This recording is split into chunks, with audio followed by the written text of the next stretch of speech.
Alright, let's talk about Monster Hunter World. Right off the bat, I want to say that I really did not care for any of the games before this, and I really tried to get into them.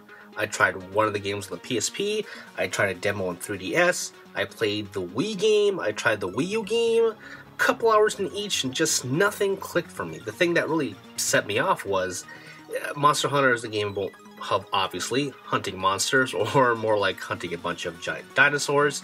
But regardless of the what-ifs, you're hunting these things, and it was divided up into these little tiny zones, and there was so much loading, and just the controls in general were just so clunky, and nothing was explained to you, and I just couldn't get into it. It was just bad and clunky, but people swear by these games. And every single time a new game comes out, fans are always like, okay, this is the one that's going to get you into it. This is the one we promise. And it just never clicked. But this time for real, as someone who has tried at least 4 times previous, this time it actually worked, and I am hooked on Monster Hunter. First of all, you are going on this expedition to this new world, this new island, to track down one of these elder dragons that is screwing with the world or something. So there's a research team that wants to figure things out with this elder dragon along with these other monsters on the island, and you're a hunter to sort of clear a path for them.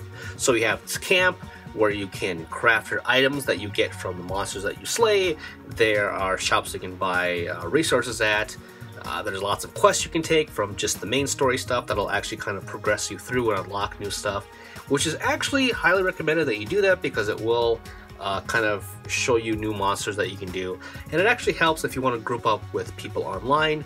You kind of have to progress to a certain point, and you can't go on quests unless you see the cutscene, and it's kind of wonky right now. This is the first time that you actually get to go online with Monster Hunter in a actual good way, so it'll probably get patched and better as things go along, but you know, baby steps. Anyway, so from this camp you take these quests and then you go into the environment to hunt monsters. There are some monsters that'll just are kind of there to give you meat. They're, you know, a dime a dozen. They're not really dangerous at all. And then there's the big, huge ones that are essentially big boss fights that take a long time to take down. They don't have a health bar that you can see right from the get-go. So it does kind of, you kind of have to tell by their movements. That's how you tell when they're about to do an attack.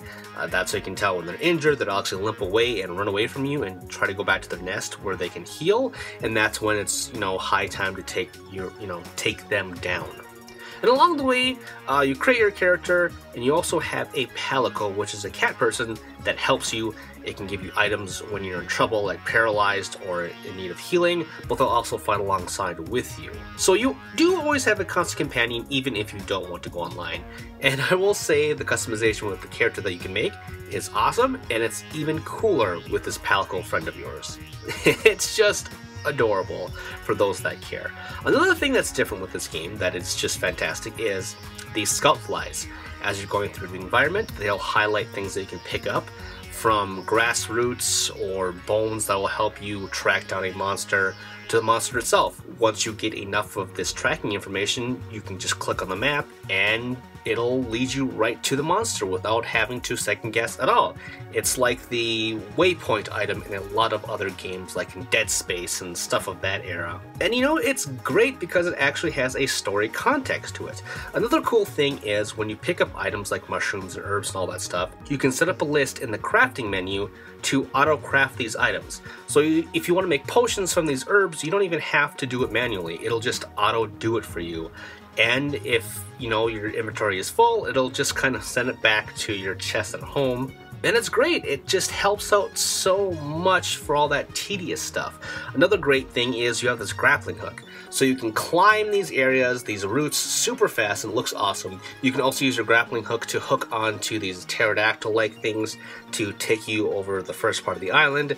It's great.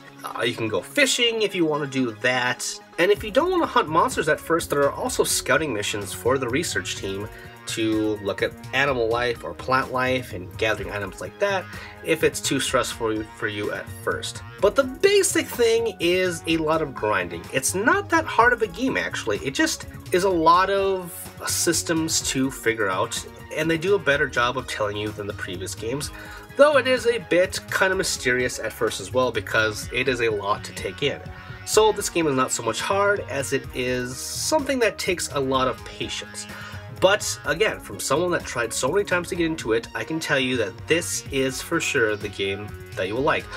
Of course, you know, it's still not going to be for everyone. If you don't like that grind, if you don't have the patience, if just hunting monsters without much of a story isn't your thing, then hey, that's totally fine. I recommend you start with the twin daggers or the bow.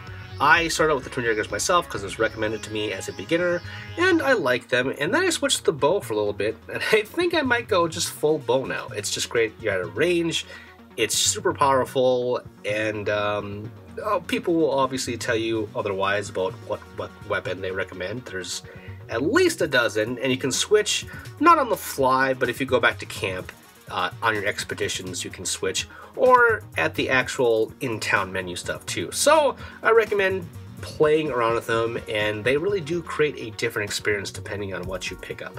But again, I super highly recommend it, at least giving it a shot. Rent it from Gamefly or something if you're still on, you know, the edge, or wait for a sale, because, you know, video games, they do go on sale quite often, and probably by Easter this game might drop for that big next holiday season before we get to Christmas or anything like that. That's about it for now. That's some quick gameplay impressions, and I recommend you do it. My name is Tristan, and you've been watching ReActionExaminer, wherein I do my best to create interesting videos to entertain and educate you fine folks. Be sure to subscribe, that helped me out a lot. And if you want to check out more, be sure to read my work over on The Gamer, wherein I write fun little listicles. You can also drop by my personal website, GameJerk, wherein I post other articles and reviews. All these links and more can be found in the description below. Thanks, and see you all next time.